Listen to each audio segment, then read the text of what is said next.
So,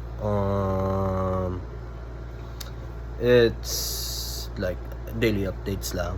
What happened today is I did go to the gym and I helped my friend doing some of their research at their school.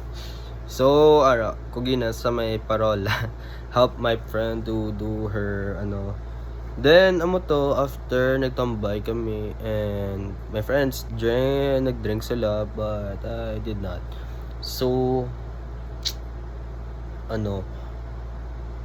I just realized gusto ko magatag sang quote for the day.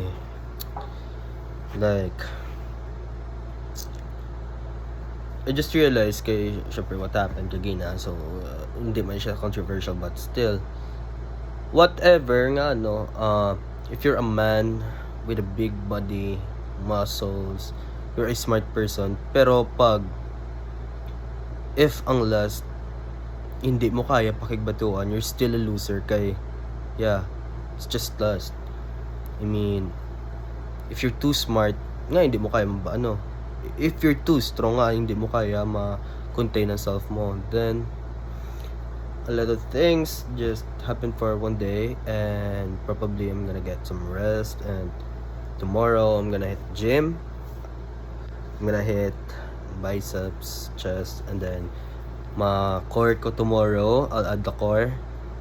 Then i-add ko pagid ang legs kay maybe need to do some legs kay ayaw ko maging chicken legs. So yeah, what I say is, while you're still young, hindi man ko bata gid, pero still enjoy the life while you're at it. And if you are sa age nga hindi mo na kaya mag-do such things, well, you only live once. By the way, kung may nag-aalantaw na siya, so paki-follow nyo ko sa IG, Sir Frank. Hindi, Frank X Oceans. Follow lang ko, may latest ko itong post sa account niya, Chip, last around Saturday. So like, kung someone do watch my videos, yes,